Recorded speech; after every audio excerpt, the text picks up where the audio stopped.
देखते हैं। सपोज कर लें कि ये स्लिट S1 के सामने कोई पॉइंट ऑफ ऑब्जर्वेशन है, इसी बिंदु को हम देख रहे हैं, और इसके सामने पॉइंट P पर जो मिसिंग वेव है, वेवलेंथ है, वो क्या होगा? Missing wavelength at point P, missing wavelength at point P, ये कौन सा होगा? सपोज कर लें लैम्डा है, लैम्डा मिसिंग है, तो लैम्डा इक्वल टू होगा, कौन सा वेवलेंथ होगा? डी स्क्वायर, दोनों स्लिट के बीच की दूरी, डिवाइडेड बाई 2n-1 ये स्लिट और स्क्रीन के बीच की दूरी, डी स्क्वायर अपॉन 2n-1, ठीक है ना, 2n-1 इंटू डी। ये जो है मिसिंग वेवलेंथ हम इस फार्मूले से प्राप्त करते हैं, जहां पर n क्या है? n की वैल्यू अगर हम रखें, n की वैल्यू 1 2 3 इस तरह से लें, इस तरह से है, तो मिसिंग वेवलेंथ हमारे पास क्या होगा? देन मिसिंग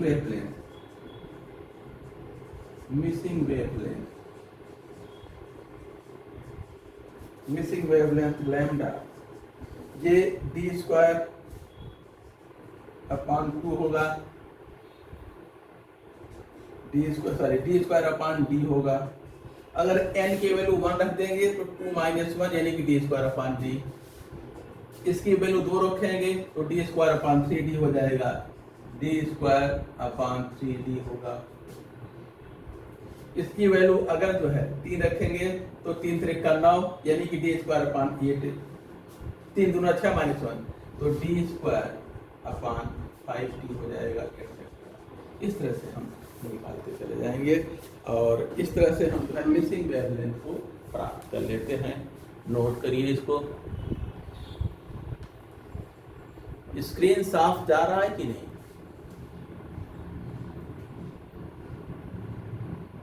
ठीक, क्योंकि मैंने थोड़ा सा वो प्लेस बदल लिया है, इस तरह दूसरे क्लास और दूसरे कमरे में शुरू कर लिया है पढ़ाने वाला, तो मुझे लगा कहीं बोर्ड। देखते हैं इंटरफेरेंस इन है, अच्छा चलिए, इंटरफेरेंस इन थिन प्लेट, आगे देखते हैं interference in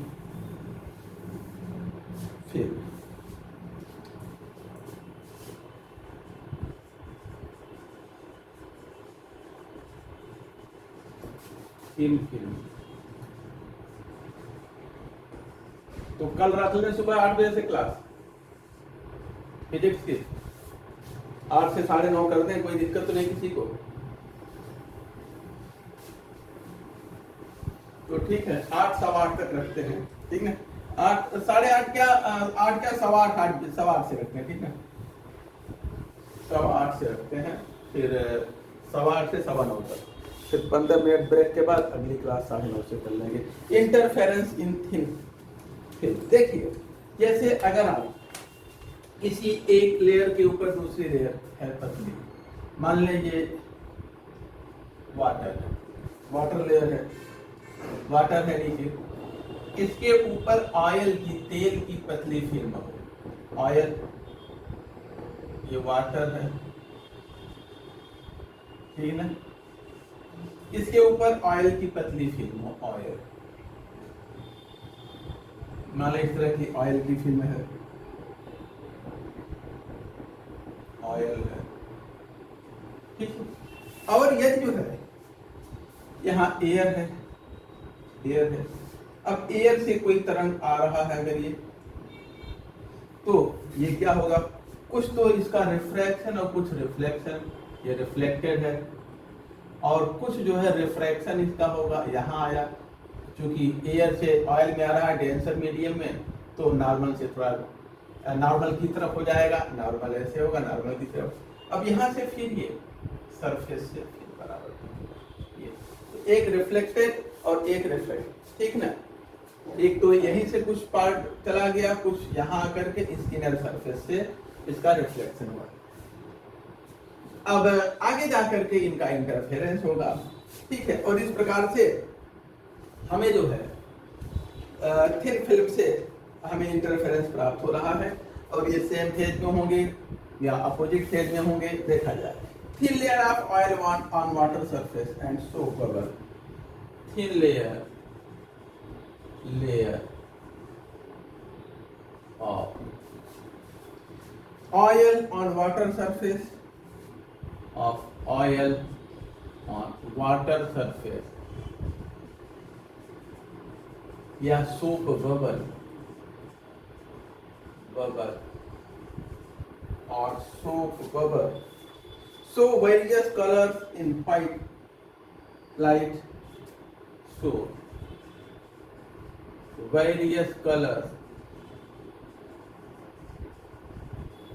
in white light, सफेद प्रकाश में अलग अलग रंग शो करते हैं। Due to interference of wave, reflected from the two surface of the film. Interference of the wave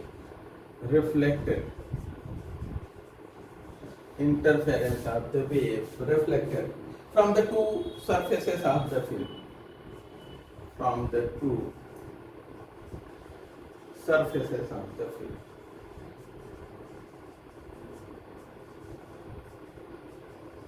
ठीक ना।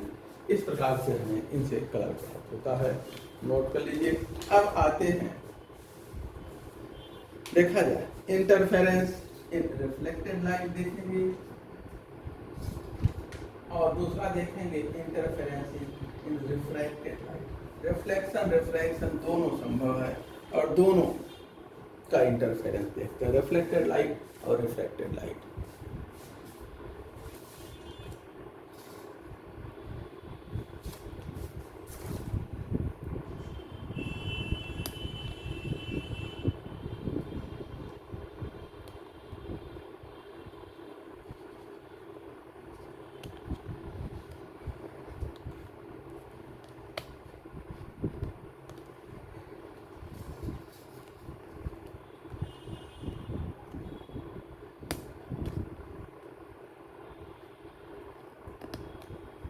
देखा जाए आगे जो है interference in reflected and refracted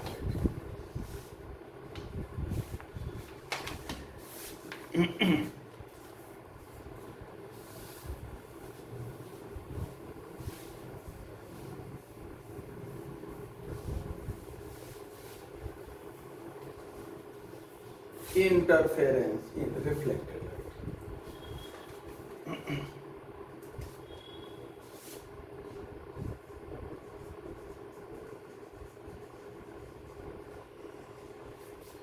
reflected light।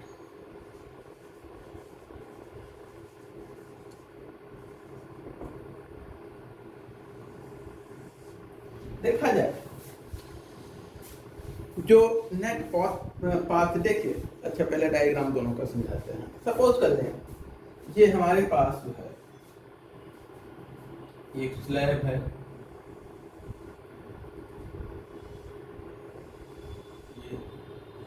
Glass slab. अब इस पर जो है इसकी थिकनेस सपोज कर लें टी है, तो इस स्लैब इसकी थिकनेस टी है और रिफ्रैक्टिव इंडेक्स इसका म्यू सपोज कर लें। थिकनेस इसकी टी है और रिफ्रैक्टिव इंडेक्स इसका म्यू है, ठीक ना। अब यदि जो है मान लें यहाँ कोई पॉइंट ये नॉर्मल लें, यहाँ पर कोई ऐसे नॉर्मल। अब यहाँ पर अगर हमने कोई इंसिडेंट रे डाला, आपतित प्रकाश मैंने कोई डाला,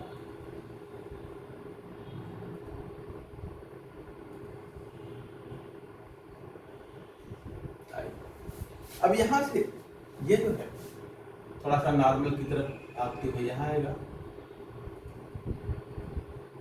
अब यहां से जो है अच्छा कुछ तो यहाँ आएगा और कुछ यहीं से रिफ्लेक्ट हो जाएगा और रिफ्लेक्शन दोनों।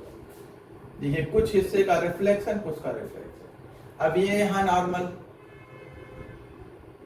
अब यहाँ से कुछ तो नॉर्मल से दूर होते हुए एयर में फिर चला गया, ग्लास से एयर में ये, और कुछ यहीं से वापस चला गया अब जो रिफ्लेक्ट हुआ इस सरफेस से वो देखिए उसका अगला क्या होगा, यहाँ पर मान लीजिए ए है, ये बी है, यहाँ फिर नॉर्मल सी, यहाँ पर जैसे ये आएगा इसका कुछ हिस्सा जो है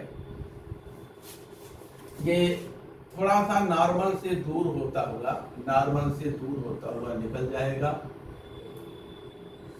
इसी के पैरेलल निकलेगा, और कुछ जो है यहां से ये वापस आ गया, यहाँ आ गया, ठीक है। अब यहां से जो है फिर कुछ हिस्सा इसका इधर जाएगा, कुछ जो है वापस ही चलाएगा ना। इस प्रकार से देखिए ये जो ये रिफ्लेक्टेड रेज है, reflected raise,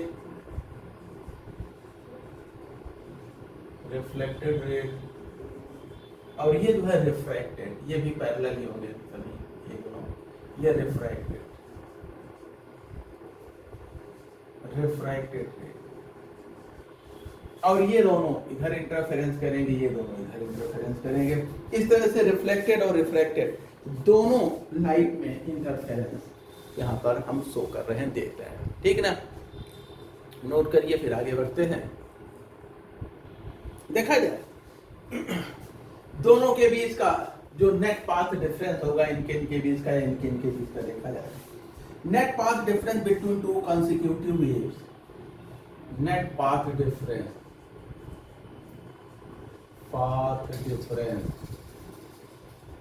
between two consecutive waves in the reflected system.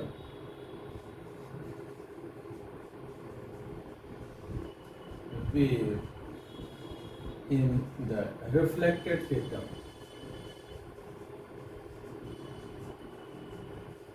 In the reflected system. ये किसके बराबर होगा? ये इक्वल टू होगा 2 mu cos t, 2 mu cos t, 2 mu t cos r, cos r minus lambda upon, ठीक है ना। Path difference को अगर हम देखें तो ये जो है डेल्टा से डिनोट करते हैं, तो पाथ डिफरेंस यहाँ पर कितने का है, 2 mu T, 2 into mu into T, और cos r angle of refraction minus lambda upon K. ये जो है फार्मूला पाथ डिफरेंस का दोनों रिफ्लेक्टेड के बीच में, ठीक है ना, दोनों रिफ्लेक्टेड के बीच का है। आगे देखा जाए, जब रेज जो है रिफ्लेक्ट होती हैं पॉइंट बी पर जब इनका रिफ्लेक्शन होता है तब जो है,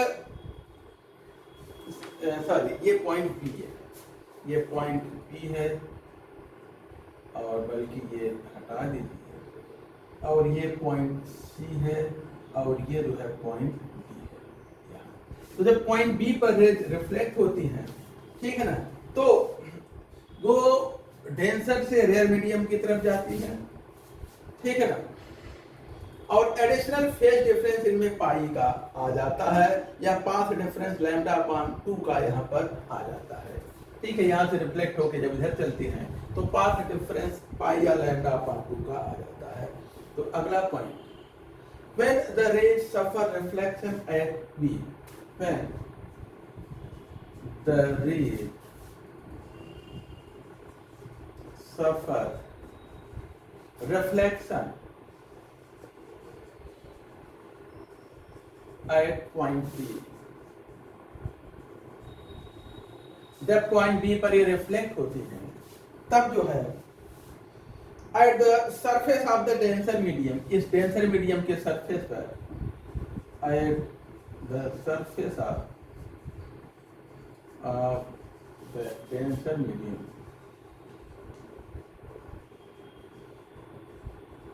डेंसर मीडियम के सरफेस पर जब ये रिफ्लेक्ट होती है, एक एडिशनल फेज डिफरेंस इसमें आ जाता है, and additional phase difference of pi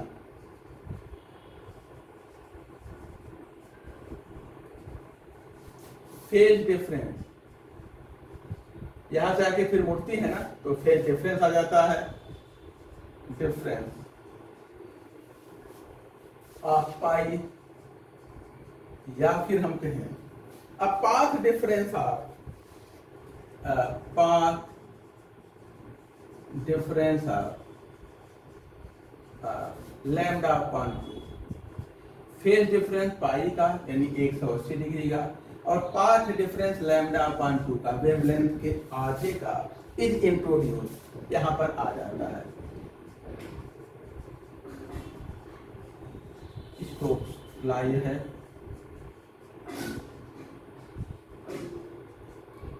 Stokes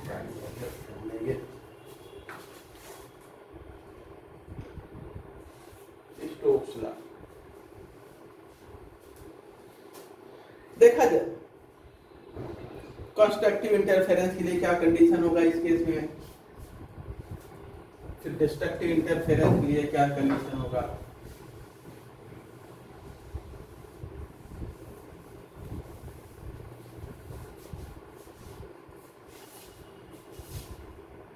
हैं एक बंदर आ गया है छत पे, हमारे ठीक ऊपर उछल कूद किया है। चलिए देखते हैं कंडीशंस ऑफ कंस्ट्रक्टिव इंटरफेरेंस।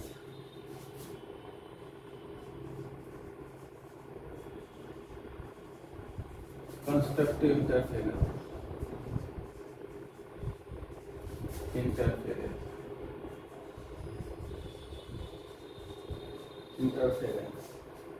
यानी कि मैक्सिमम इंटेंस।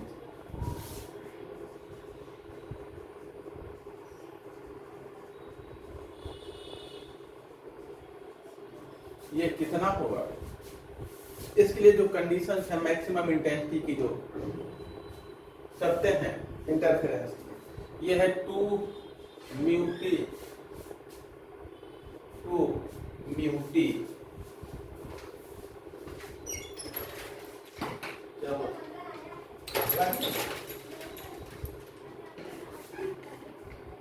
ऊपर देखो छत पे है क्या पीट रहा है नीचे, बता दी 2 म्यू टी cos r, ये इक्वल टू होगा 2n माइनस 1 लैम्डा अपॉन 2। यहाँ पर n की वैल्यू 1 2 3 इस तरह। तो अगर जो है 2 mu t cos r equal to होगा 2n माइनस 1 लैम्डा अपॉन 2 के, अगर जो है ये कंडीशन फुलफिल हो रही है तब कंस्ट्रक्टिव इंटरफेरेंस होगा। ठीक है, अगर हम नॉर्मल इंसिडेंस की बात करें, नॉर्मल इंसिडेंस r की वैल्यू 0 होगी। अगर लाइट सीधे गिर रहा है, नॉर्मल इंसिडेंस है, ऐसे गिर रहा है, ऐसे अभिलंब के तहत की दिशा में, तो फॉर नॉर्मल इंसिडेंस लंबवत अगर प्रकाश गिर रहा है, नॉर्मल इंसिडेंस r की वैल्यू क्या हो जाएगी 0, और उस समय जो r की वैल्यू 0 कर देंगे तो 2 म्यू टी इक्वल टू किसके हो जाएगा, इतने के cos 0 की वैल्यू 1 हो जाती है, तो 2 mu t equal to 2n minus 1 lambda upon, ये हो जाएगा कंस्ट्रक्टिव इंटरफेरेंस के लिए। कंडीशन क्या होगी डिस्ट्रक्टिव इंटरफेरेंस की, कंडीशंस फॉर डिस्ट्रक्टिव इंटरफेरेंस,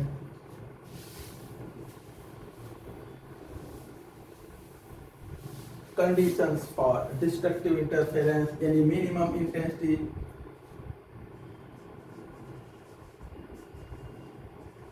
और डिस्ट्रक्टिव इंटरफेरेंस यानी कि मिनिमम इंटेंसिटी, डिस्ट्रक्टिव इंटरफेरेंस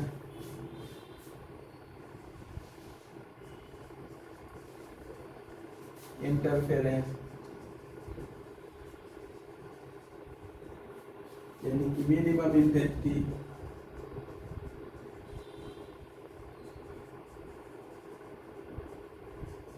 ये हो जाएगा। इसकी क्या कंडीशन है, 2 mu t cos r equal to हो जाएगा 2n लैम्डा अपॉन, यहाँ 2n माइनस 1 लैम्डा अपॉन 2 था, यहाँ 2n लैम्डा अपॉन 2 के, नॉर्मल इंसिडेंस के लिए कॉस ये आर की वैल्यू 0 हो जाएगा तो इतने बचेगा। फॉर नॉर्मल इंसिडेंस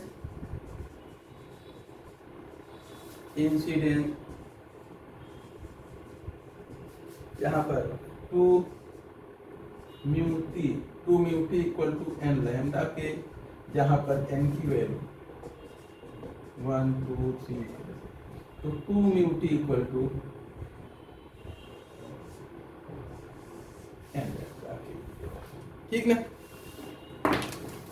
अब आगे जो है इंटरफेरेंस हमें देखना है, डिस्ट्रक्टिव इंटरफेरेंस अगला, कंस्ट्रक्टिव के बाद इंटरफेरेंस इंटरफेरेंस हम लोगों ने कंस्ट्रक्टिव डिस्ट्रक्टिव दोनों देखा रिफ्लेक्टेड लाइट में। अब देखते हैं इंटरफेरेंस इन रिफ्रैक्टेड लाइट, इस लाइट में अभी हमने इसमें देखा, इसका देखना है इंटरफेरेंस इन रिफ्रैक्टेड लाइट। इंटरफेरेंस इन रिफ्रैक्टेड लाइट देखा जाए, इंटरफेरेंस इन refracted light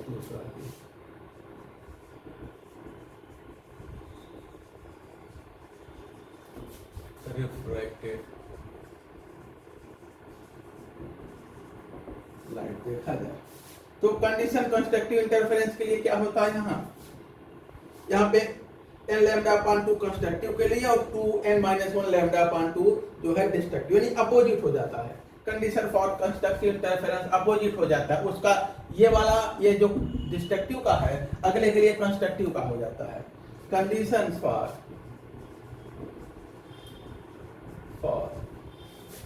constructive interference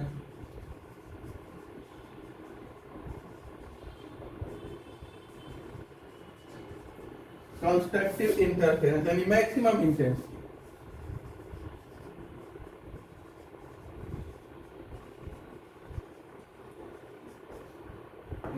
maximum intensity ये क्या होगा, ये होगा 2 mu t cos r equal to हो जाएगा 2n लैम्डा पार, ये हो जाएगा। और डिस्ट्रक्टिव इंटरफेरेंस के लिए कंडीशन क्या हो जाएगी, जो रिफ्लेक्टेड में कंस्ट्रक्टिव का था वही रिफ्रैक्टेड में डिस्ट्रक्टिव का हो जाएगा। कंडीशन फॉर डिस्ट्रक्टिव इंटरफेरेंस दोनों अपोजिट हो जाता है। कंडीशंस फॉर डिस्ट्रक्टिव इंटरफेरेंस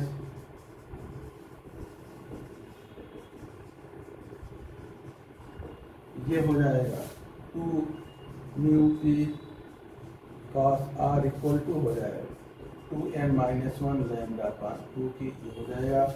यहाँ के फॉर नॉर्मल इंसिडेंस